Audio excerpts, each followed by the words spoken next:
وأحسن منك لم تر قط عيني وأجمل منك لم تلد النساء خلقت مبرأ من كل عيب خلقت مبرأ من كل عيب كأنك قد خلقت كما تشاء. كتاب أنزلناه إليك مبارك ليدبروا آياته وليتذكر أولو الألباب. یہ کتاب برکت والی ہے جسے ہم نے آپ کی طرف نازل فرمایا ہے تاکہ دانش مند لوگ اس کی آیتوں میں غور و فکر کریں اور نصیحت حاصل کریں. اللہم صلی علی سیدنا محمد وعلی آل سیدنا محمد بعدد کل ذرۃ مئۃ الف الف مرۃ. سامعین و ناظرین اکرام، السلام علیکم ورحمۃ اللہ وبرکاتہ. سامعین اکرام، درس نمبر 1527 سورہ حج آیت نمبر 77. آج کا موضوع صرف اللہ کی عبادت آخر کیوں؟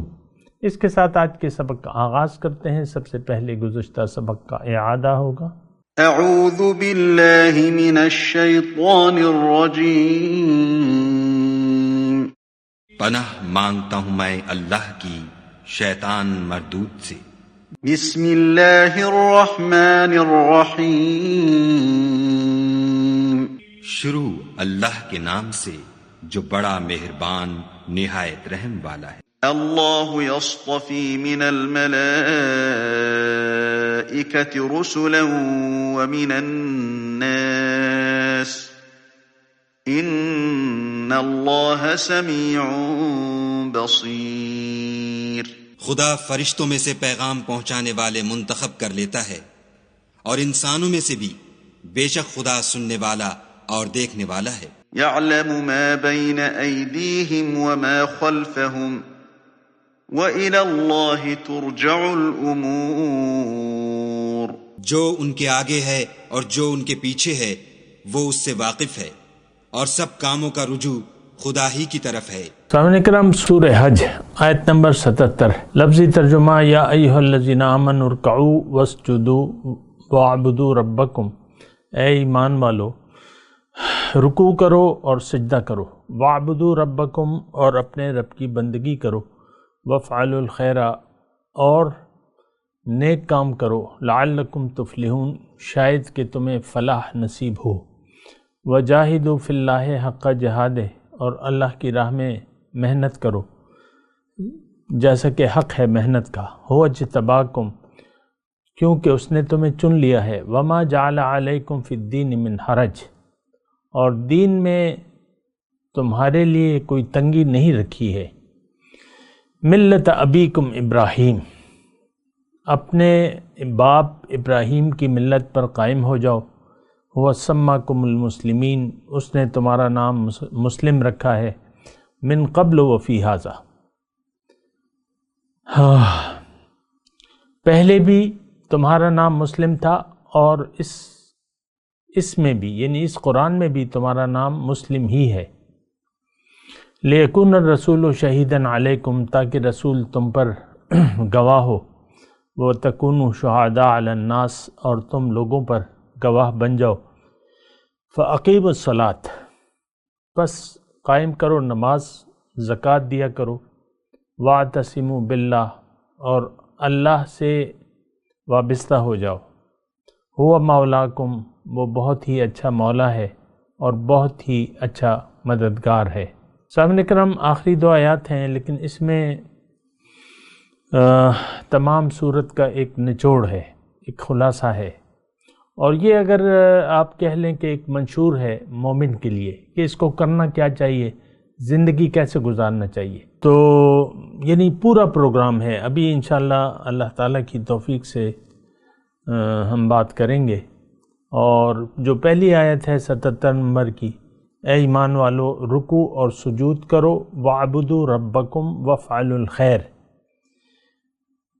اپنے رب کی بندگی کرو اور نیک کام کرو، شاید کہ تم کامیاب ہو جاؤ۔ اول تو یہ رکوع اور سجود جو ہے اس سے مراد نماز ہے، اور نماز جو ہے وہ مومن کی معراج ہے، نماز مومن کی معراج ہے۔ رکوع اور سجود، دیکھیں 3 باتیں ہیں اس میں مطالبہ، اس آیت میں مطالبہ 3 باتوں کا ہے اور 1 بات کی بشارت ہے۔ رکوع اور سجود اور بندگی رب اور نیکی کے کام۔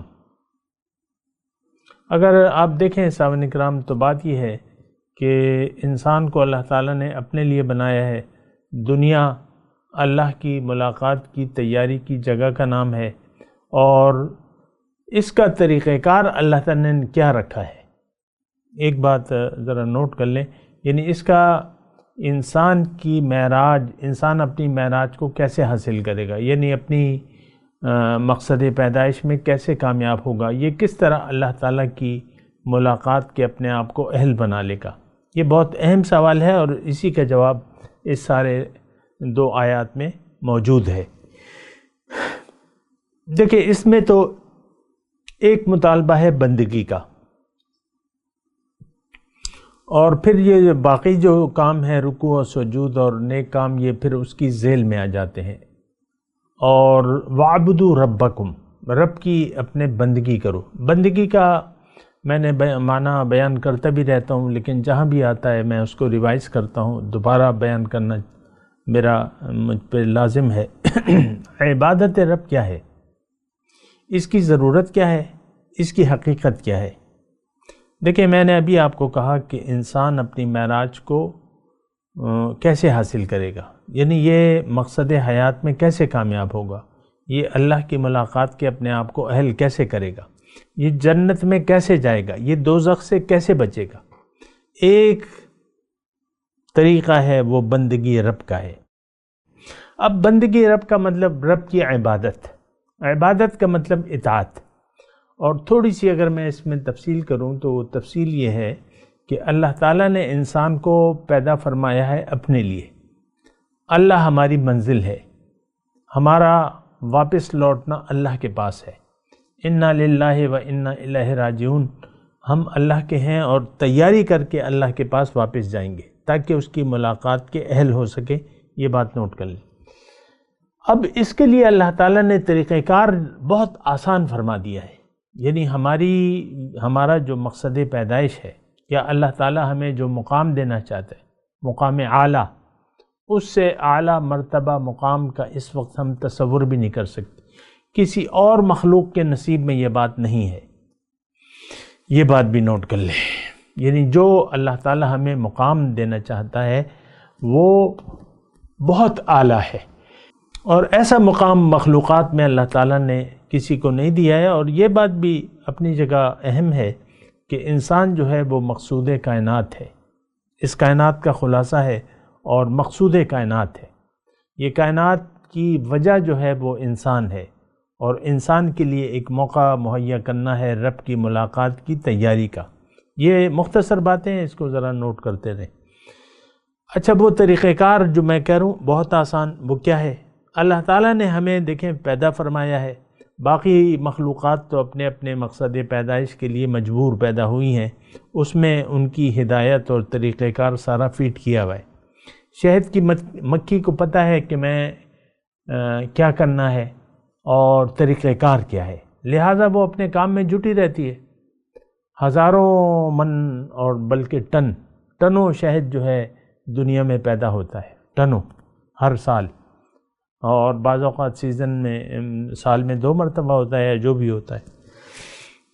تو میں ویسے ہی آپ کو ہر مخلوق کی ہدایت، وَآتَاهَا كُلَّ نَفْسٍ هَدَاهَا، اللہ تعالیٰ نے فرمایا نا کہ خلق فسوّا والذی قدر فہدا، پیدا کیا برابر کیا، اور خلق فسوّا والذی قدر فہدا، ایک اندازہ مقرر کر دیا اس کے لیے اور پھر اس کو ہدایت دے دی ہر مخلوق کو۔ اچھا، اب انسان کے لیے اللہ تعالیٰ نے چونکہ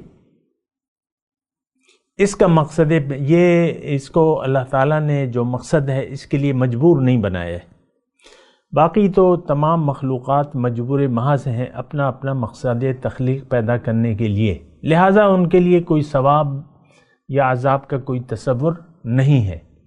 باقی مخلوقات کے لیے ہر مخلوق جو ہے اپنا کام بھی جاتی ہے اور کرتی بھی ہے۔ اب ہمیں اللہ تعالیٰ نے ہمیں جو پیدا فرمایا ہے، اور وہ تو ایک بہت عظیم شان مقصد ہے، لیکن یہ اس شخص کو ملے گا جس نے جو چاہے، یعنی دنیا میں جب انسان آ جاتا ہے اللہ تعالیٰ ٹھیک ہے اس کو ہدایت تو دے دیتا ہے لیکن پھر اس کو مجبور نہیں کرتا۔ وَقُلِ الْحَقُّ مِن رَبِّكُمْ فَمَنْ شَاءَ فَلْيُؤْمِنْ وَمَنْ شَاءَ فَلْيَكْفُرْ۔ آپ ان سے کہہ دیجئے کہ حق تو رب کی طرف سے ہے، جس کا جی چاہے یقین کر لے اور جس کا جی چاہے انکار کر دے۔ تو یہ ہے۔ دوسری جگہ اللہ تعالیٰ نے یہ فرمایا ہے اِنَّا هَدَيْنَاهُ السَّبِيلَ إِمَّا شَاكِرًا وَإِمَّا كَفُورًا۔ میں نے انسان کو اس کے مقصد تک پہنچنے کا طریقہ بتا تو دیا ہے، سبیل مطلب راستہ تو بتا دیا ہے، لیکن اس کو مجبور نہیں کیا۔ اب اس کی مرضی ہے کہ زندگی شکر گزاری میں گزارے یا ناشکری میں گزارے۔ آج کا مسلمان، یہاں پہ میں آپ کو یہ نوٹ کرا دوں کہ آج کے مسلمان نے فیصلہ کر لیا ہے ناشکری کی زندگی گزارنے کا، اس میں ہم سب شامل ہیں، سب کے سب مسلمان، انہوں نے یہ اجتماعی متفقہ فیصلہ ہے ہمارا کہ ہم نے شکر گزاری کی زندگی نہیں گزارنی، ہم نے ناشکری کی زندگی گزارنی ہے۔ اور اللہ ماشاءاللہ کی بات الگ ہے، اس کی تو ہم بات ہی نہیں کر رہے نا۔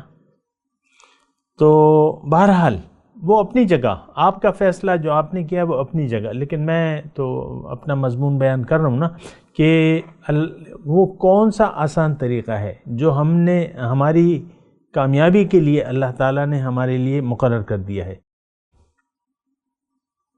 تو دیکھیں، ہمیں اللہ تعالیٰ نے ایک زندگی دی ہے، اور اس میں آپ کو پتہ ہے کہ آج کل ایوریج عمر جو ہے 60-70 سال ہے، ایوریج، کچھ کم کیا زیادہ وہ تو الگ مسئلہ ہے۔ بس اس 60-70 سال میں حدیث میں مضمون ہے جس کو 60 سال اللہ تعالیٰ نے عمر دے دی، اس پر اللہ کی حجت تمام ہو گئی۔ این اصحاب الستین، 60 سال والے کہاں ہیں؟ آگے آ جائیں، حساب دیں۔ تو اچھا، اب یہ زندگی، مختصر زندگی اللہ تعالیٰ نے دی ہے، اور اس میں ہم نے کیا کرنا ہے؟ یا تو بامقصد زندگی گزارنا ہے یا بے مقصد زندگی۔ آج کل سب مسلمان بے مقصد زندگی گزار رہے ہیں، یعنی جس کام کے لیے اللہ تعالیٰ نے ہمیں بنایا ہے اس کے متعلق ہماری سوچ نہیں ہے، ہم سوچتے ہی نہیں ہیں۔ مجھے آپ وہ تاریخ بتا دیں اپنی زندگی کی، گزشتہ زندگی میں، کہ کون سی تاریخ کو آپ نے اس بات پر سوچ و بچار کیا کہ مجھے اللہ تعالیٰ نے کیوں دنیا میں زندگی دے کے انسان بنایا ہے، یعنی مجھے انسان کیوں بنایا ہے، مجھے کیوں بھجوایا ہے دنیا میں۔ ظاہر ہے کہ آپ کا ایک آغاز ہے تو انجام بھی ہے، آپ کی پیدائش ہے تو موت بھی آپ کو آئے گی، کل نفس ذائقۃ الموت۔ کون سی تاریخ کو آپ نے یہ بات سوچی ہے؟ مجھے آپ نہیں بتا سکتے۔ تو آج سب کے سب مسلمان جو ہے بے مقصد زندگی گزار رہے ہیں، یہ عبث زندگی گزار رہے ہیں، فضول۔ ایک بات تو یہ ہے۔ دوسری میں کہہ رہا ہوں کہ ہم آج سب مسلمان ایک بامقصد زندگی گزار رہے ہیں، یہ میں متضاد بات کر رہا ہوں۔ ہم سب، کیونکہ انسان کوئی کام بھی بے مقصد نہیں کرتا، ضرورت اور مقصد۔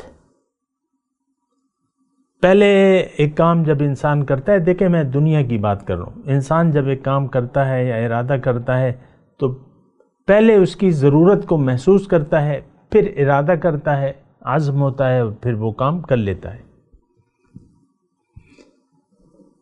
مثال کے طور پہ عرض کر رہا ہوں کہ دوپہر یعنی صبح ہو گئی ہے، اب دوپہر کا وقت آپ کو بھوک لگتی ہے، تو اب وہ آپ کو احساس ہے کہ مجھے بھوک لگے گی دوپہر کو، تو آپ پلان کرتے ہیں کھانے کا، پھر اس کے لیے سودا لے آتے ہیں، اور خاتون خانہ جو ہے وہ کھانا بنا لیتی ہے، تو دوپہر کو آپ کھانا کھا لیتے ہیں۔ اب یہ سخت گرمی میں مثال کے طور پہ کچن میں کھڑا ہونا، کھانا بنانا، سبزی کاٹنا، گوشت وغیرہ یہ سب، اور پھر ہنڈیا چڑھانا، اور پھر کوکر میں یا ویسے ہی آپ رکھ دیں، تو ظاہر ہے کہ وہ تو کھڑا ہونا پڑے گا وہاں پہ، پھر روٹیاں چپاتیاں بنانی پڑیں گی، تو یہ بڑا سخت کام ہے اگر آپ دیکھیں۔ یعنی وہ ظاہر ہے کہ کچن میں تو عام طور پہ اے سی نہیں ہوتا، اور بیڈ روم میں آپ کے جہاں بھی مثال کے طور پہ وہاں اے سی لگا ہوا ہے، تو وہاں سے خاتون خانہ اٹھے گی اور سخت گرمی میں آ کے کھانا بنائے گی، کیونکہ کھانا بنانا ضروری ہے۔ دیکھیں یہ ایک کام ہے، لیکن اس کے لیے آپ نے تب قدم اٹھایا جب آپ نے اس کی ضرورت محسوس کی، پھر آپ کی ایک نیت بنی، ارادہ بنا، اور پھر آپ وہ سودا لے آئے، پھر خاتون خانہ نے جو ہے وہ کھانا بنا لیا۔ یہ مثال دے کے میں آپ سے یہ کہہ رہا ہوں کہ انسان دنیا میں کوئی کام، انسان کی فطرت ایسی ہے کہ یہ کوئی کام بے مقصد کرتا نہیں ہے، مقصد اچھا ہو یا برا، کام نیکی کا ہو یا برائی کا، لیکن ایک مقصد اور ایک ضرورت اس کو وہ کام کرنے پر مجبور کر دیتی ہے۔ ہم تو زیادہ تر برے کام کر رہے ہیں نا، تو اس کی ہم ضرورت محسوس کرتے ہیں۔ اب برے کاموں کی تفصیل ہے، اس کی تفصیلات میں نہیں جاتا، لیکن اس کی ہم ضرورت محسوس کرتے ہیں۔ جو بھی برائی ہم کرتے ہیں تو اس کی ضرورت، اور پھر وہ کام انجام دے دیتے ہیں، اچھا یا برا جو بھی ہو۔ انسان بے مقصد زندگی نہیں گزارتا، یہ اس کی فطرت میں ہے۔ کبھی ایسا ہوا ہے کہ آپ یعنی آرام کر رہے ہیں، اور پھر رات کو آپ آرام کر رہے ہیں، رات کا 1 بج گیا ہے، بیگم صاحبہ آپ کو اٹھاتی ہیں نیند سے کہ جاؤ باہر جاؤ، گاڑی لے جاؤ اور 5-10 منٹ ایک چکر لگا کے آ جاؤ۔ آپ سو رہے ہیں، رات کا وقت ہے، بیگم صاحبہ آپ کو جگاتی ہیں کہ جاؤ 10 منٹ کی ڈرائیو کرو، گاڑی نکالو اور پھر بائک پہ جاؤ یا جہاں بھی جاؤ، 10 منٹ کے بعد پھر تم واپس آ جاؤ۔ آپ مجھے بتائیں کہ کیا آپ بیگم صاحبہ کی وہ بات مان لیں گے؟ اول تو آپ اس پہ غصے ہوں گے، نیند سے اٹھا دیا، پھر وہ کہے گی کہ میں نے تو تمہیں اٹھایا ہے لیکن ایک ضروری کام ہے، جاؤ وہ کام کر کے آؤ۔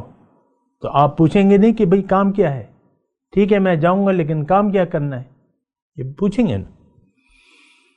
یہ دیکھیں میں نے آپ کو مثال دی ہے۔ زندگی میں آپ اللہ سے نہیں پوچھ رہے کہ میں نے کرنا کیا ہے۔ آ تو گئے ہیں آپ دنیا میں، آسمان سے تو اللہ تعالیٰ نے آپ کو زمین پر لے آیا ہے، یہاں آپ کو انسانی روپ میں لا کر کھڑا کر دیا ہے۔ آپ نے کبھی سوچا ہے میں نے کرنا کیا ہے اللہ؟ آپ نے ابھی خالق کو رابطہ کیا ہے، اس کی کتاب سے یا پیغمبر سے رابطہ کیا ہے کہ بھئی مجھے بتاؤ، کسی عالم دین کے پاس آپ گئے، مجھے بتاؤ کہ میں نے کرنا کیا ہے؟ اچھے خاصے آپ عالم ارواح میں پڑے ہوئے تھے، اور اللہ تعالیٰ نے آپ کو یہاں ایک جسم میں ڈال دیا، مرد ہے یا عورت کا جسم ہے، اور اس آپ سے کہہ رہے کہ 60-70 سال گزار کے واپس آؤ میرے پاس۔ یہ صورتحال تو کچھ ایسی ہے۔ تو اب دنیا میں آ کے جب آپ کے اللہ تعالیٰ نے آپ کو عقل دی ہے، سوچ سمجھ دیا ہے، تو یہ پوچھنا بنتا نہیں ہے اللہ سے کہ بھئی مجھے تو نے کیوں بھجوایا ہے؟ وہاں تو میں جہاں تھا وَأَنَّكَ لَا تَزْمَعُ فِيهَا وَلَا تَعْرَى، وہاں نہ گرمی تھی نہ سردی تھی، نہ دھوپ، نہ پیاس تھی نہ بھوک تھی۔ ان لک ان تجوع اللہ تجوع فیہا ولا تعری، اور یہ مضمون ہے قرآن پاک میں۔ تو وہاں سے مجھے یہاں دنیا کی مشقت میں ڈال دیا۔ اللہ تعالیٰ خود فرما رہا ہے کہ لَقَدْ خَلَقْنَا الْإِنسَانَ فِي كَبَدٍ، میں نے انسان کو مشقت میں پیدا کیا، یعنی اس کا کامیابی مشقت میں ہے۔ لیکن یہ اب مشقت تو ہے، مشقت تو ہے، انسان پہلے تو ماں کو مشقت برداشت کرنی ہوتی ہے بچہ کو دنیا میں لانے کے لیے، حملتہ امہ کرہن علی کرہن وفصالہ فی عامین، اس طرح مضمون ہے۔ ماں پہلے تکلیف جھیلتی ہے اور یہ بچے کی پیدائش کا مرحلہ ہو اور وہ درد ذرا وغیرہ ہو اور یہ وہ درد ذہ، تو پھر اس کے بعد بچہ جو ہے آپ دیکھ لیں اکثر تو روتا رہتا ہے، بھوک لگتی ہے تو روتا ہے کیونکہ بول نہیں سکتا، تو اپنی ضرورت کا احساس وہ رونے سے کرتا ہے، بھوک لگتی ہے تو روتا ہے، اور یہ سارا، اور وہ روتے روتے جو ہے بچہ بڑا ہو جاتا ہے۔ عام طور پہ بچے روتے ہیں، اب پھر بڑا، اور پھر ساری زندگی اس کی مشقت سے پر ہے۔ آپ دیکھ لیں ہم سب جد و جہد اور محنت میں لگے ہوئے ہیں، دنیا کمانے کی ایک فکر ہوتی ہے کہ بھئی دنیا کیسے کمائیں گے، کھائیں گے کیسے، کمائیں گے کیا اور کھائیں گے کیا اور رہیں گے کیسے، اور یہ اور وہ ساری فکریں لاحق ہوتی ہیں۔ بہرحال یہ ایک مشقت بھری زندگی ہے۔ ہر انسان سونے کا نوالا منہ میں لے کے پیدا نہیں ہوتا، اور جو ہوتا بھی ہے اس کو اور لت پڑ جاتی ہے کہ مزید میں حل میں مزید۔ تو اچھا، میں یہ کہہ رہا ہوں کہ یہ آپ نے کبھی سوچا ہے کہ بھئی کیوں اے اللہ تو نے مجھے پیدا کیوں کیا ہے، کرنا کیا ہے میں نے؟ کبھی نہیں آپ نے سوچا ہوگا، سوچنا چاہیے۔ ابھی آپ زندہ ہیں، جسم میں ہیں، مطلب انسان ہیں، موت ابھی نہیں آئی ہے آپ پہ، تو آپ سوچ لیں، پہلے نہیں سوچا تو ابھی سوچ لیں، رب سے پوچھیں، رب سے رب نے بتا دیا ہے قرآن میں، اور یہ بھی بتایا ہے کہ جو میرے بندے ہیں وہ سوچتے ہیں اور پھر یتفکرون فی خلق السماوات والارض ربنا ما خلقت ھذا باطلا، تو وہ اس نتیجے پر پہنچتے ہیں کہ بھئی یہ تو سب کچھ اللہ تعالیٰ نے میرے لیے پیدا کیا ہے، اور مجھے تو فضول نہیں بنایا ہے اللہ تعالیٰ نے۔ تو پھر وہ اس مقصد کو جان کے، قرآن اور رسول سے مقصد کو جان کے وہ اس منزل تک چل پڑتے ہیں۔ میں آپ کو یہ کہہ رہا تھا کہ دیکھیں بندگی رب پہ میں بات کر رہا ہوں، اصل مسئلہ بندگی کا ہے۔ میں آپ کو یہ بات بتا رہا تھا کہ وہ کیا مختصر طریقہ ہے جس کے ذریعے ہم اپنے مولا تک پہنچ سکتے ہیں یا اپنے مقصد حیات میں کامیاب ہو سکتے ہیں۔ وہ میں بات آپ کو مختصر طور پہ کر رہا ہوں، گفتگو کا اینڈ کی طرف آ رہے ہیں ہم، کہ دیکھیں اللہ تعالیٰ نے انسان کو پیدا کیا، اس کو عقل دی، ہدایت دی۔ ہدایت کیا ہے؟ قرآن کیا ہے؟ یہ ایک اللہ نے اپنی ایک منشا بیان کی ہے کہ تم زندگی میری مرضی سے گزارو۔ تو بہرحال اس پہ میں ابھی آتا ہوں۔ تو اللہ تعالیٰ نے مجھے اپنے لیے بنایا کہ دنیا میں جا کے تم میری ملاقات کی تیاری کرو۔ اب کیسے تیاری، کیسے؟ اللہ تعالیٰ نے مجھے اختیار دے دیا، ایک محدود اختیار دے دیا زندگی گزارنے کا، ایک خواہشات سے بھرا نفس دے دیا کہ اس میں خواہش یہ ہوتی ہے، اس نفس کی خواہش یہ ہوتی ہے کہ میں اپنی مرضی سے زندگی گزاروں۔ آپ دیکھ لیں یہ بچپن سے بچہ ہے، وہ اپنی مرضی کرنا چاہتا ہے، منوانا چاہتا ہے۔ وہ الگ بات ہے کہ کبھی وہ منوا لیتا ہے، کبھی والدین نہیں مانتے۔ تو یہ شروع سے لے کر آخر تک یہ انا جسے آپ کہتے ہیں، ایگو، کہ بھئی میں نے اپنی مرضی کرنی ہے، میری ایک وہ انا ہے، اس کو آپ پروان چڑھاتے رہتے ہیں۔ تو ہر انسان من چاہی زندگی گزارنا چاہتا ہے، من چاہے خیالات، من چاہی زندگی۔ اللہ تعالیٰ نے اسے کامیابی کا طریقہ یہ بتا دیا ہے کہ دیکھو میں تمہیں بھجوا رہا ہوں ساتھ اختیار دے کے زندگی گزارنے کا، لیکن اگر تم نے اپنی مرضی سے زندگی گزاری تو تم ناکام رہو گے۔ تمہارا سارا، اے انسان، تمہارا سارا جو مقصد تخلیق ہے وہ اس بات میں پنہا ہے کہ تم زندگی میری مرضی سے گزارو تو تم کامیاب ہو جاؤ گے، لیکن اگر تم نے میری مرضی کو چھوڑ کے اپنی مرضی چلائی تو تم ناکام ہوگے۔ یعنی میں اس تمام مضمون کو مختصر کر کے یہ بات کہوں کہ اللہ تعالیٰ نے ہمیں اختیار تو دیا ہے، لیکن یہ اختیار جو ہے، ہمارے پاس جو اختیار ہے، یہ ایک ہاٹ کیش ہے۔ اللہ تعالیٰ پھر دنیا میں اس کا خریدار بن جاتا ہے۔ پھر اللہ قرآن میں اللہ تعالیٰ فرماتا ہے کہ ان اللہ اشتری من المؤمنین انفسهم واموالهم بان لهم الجنہ، اللہ تعالیٰ نے مومنوں سے ان کے مال و جان خرید لیے ہیں، عوض میں اس کو جنت میں دے دوں گا اگر یہ مال و جان مجھ پر بیچ دے، یعنی اس کا اختیار مجھ پر بیچ دے تو میں اس کو جنت دے دوں گا۔ اب یہ کتنا آسان سودا ہے۔ ایک جملہ میں آپ سے کہنا چاہتا ہوں کہ اللہ تعالیٰ نے دیکھیں ہمیں بھجوایا ہے جنت کو خریدنے کے لیے، لیکن جنت کی قیمت ہماری جیب میں رکھ دی ہے۔ اب جنت تو بہت بیش قیمت ہے، دنیا میں تو اس کی قیمت اور ہو نہیں سکتی، لیکن یہ ہے کہ اس نے یعنی ایک قیمت ہماری جیب میں رکھ دی ہے۔ وہ کیا ہے؟ وہ اختیار، کس چیز کا؟ زندگی گزارنے کا۔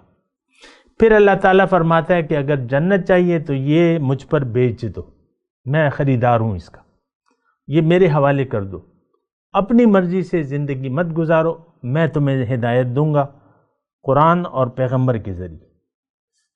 قرآن میرا حکم ہے اور پیغمبر اس پر عمل کرنے کا طریقہ بتائے گا۔ اہبطوا منہا فاما یأتینکم منی ھدی فمن تبع ھدایا فلا خوف علیہم ولا ھم یحزنون۔ جاؤ زمین پر اترو، اور وہاں اب یہ ترجمہ تھوڑا سا میں اپنی زبان میں تھوڑا سا تفصیلی کر رہا ہوں۔ میں تمہیں اختیار دوں گا، لیکن اس میرے دیے ہوئے اختیار کو تم یعنی استعمال نہ کرنا، زندگی اپنی مرضی سے نہ گزارنا، میں تمہیں بتاؤں گا۔ فَإِمَّا يَأْتِيَنَّكُم مِّنِّي ھُدًى، زندگی گزارنے کا طریقہ وہ سب میں تمہیں بتاؤں گا، ہدایت میری طرف سے تمہیں آئے گی۔ فَمَن تَبِعَ ھُدَايَ، جس نے اس ہدایت کا پیروی کی، فَلَا خَوْفٌ عَلَيْهِمْ وَلَا هُمْ يَحْزَنُونَ، اس کو نہ کوئی خوف ہوگا نہ کوئی غم ہوگا۔ وَالَّذِينَ كَفَرُوا وَكَذَّبُوا بِآيَاتِنَا، اور جس نے انکار کر دیا میری مرضی کے مطابق زندگی گزارنے سے اور میری ہدایت کو جھٹلایا، تو یہ لوگ جو ہیں اصحاب النار ہیں اور ہمیشہ اس میں رہیں گے۔ یہ مختصر طور پہ میں نے اللہ تعالیٰ کی توفیق سے آپ کو بات بتائی ہے۔ اگر سمجھ میں آتی ہے، کوئی بات سمجھنے میں نہیں آئی، آپ کمنٹس میں مجھ سے پوچھ سکتے ہیں، لیکن اگر آ گئی ہے تو یہی طریقہ کار ہے کامیابی کا۔ عبادت کی میں بات کر رہا تھا۔ عبادت کیا ہے؟ کہ زندگی آپ اللہ کی مرضی سے گزاریں۔ عبادت یہ ہے کہ آپ زندگی بندگی میں گزاریں۔ عبادت یہ ہے کہ اللہ کے حکم کے سامنے آپ سر جھکا دیں۔ بلا من اسلم وجہہ للہ وہو محسن فلہ اجرہ عند ربہ ولا خوف علیہم ولا ہم یحزنون، جس نے بھی اپنا سر جھکا دیا اللہ کے حکم کے سامنے اور اس میں یہ مخلص بھی ہے، اس کے لیے اجر ہے اور اس پر نہ کوئی خوف ہے نہ کوئی غم ہے۔ عبادت کی میں بات کر رہا تھا۔ یا ایھا الذین آمنوا ارکعوا واسجدوا وعبدوا ربکم وافعلوا الخیر لعلکم تفلحون۔ میں ابھی تلاوت کرتا ہوں، میرے ساتھ دہرائیے۔ اعوذ باللہ من الشیطان الرجیم، بسم اللہ الرحمن الرحیم۔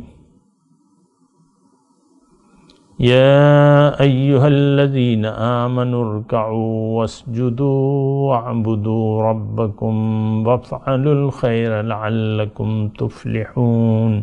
اب ان آیات کی تلاوت اور ترجمہ۔ اعوذ باللہ من الشیطان الرجیم، پناہ مانگتا ہوں میں اللہ کی شیطان مردود سے۔ بسم اللہ الرحمن الرحیم، شروع اللہ کے نام سے جو بڑا مہربان نہایت رحم والا ہے۔ یا أيها الذين آمنوا اركعوا واسجدوا واعبدوا ربكم وافعلوا الخير لعلكم تفلحون. مومنو، رکوع کرتے اور سجدے کرتے اور اپنے پروردگار کی عبادت کرتے رہو اور نیک کام کرو تاکہ فلاح پاؤ. اس کے ساتھ ہی آج کے درس کا وقت اختتام کو پہنچا. اگلے درس میں انشاءاللہ ملاقات ہوگی. وآخر دعوانا ان الحمد للہ رب العالمین. مولاي صل وسلم دائما ابدا على حبيبك خير الخلق كلهم.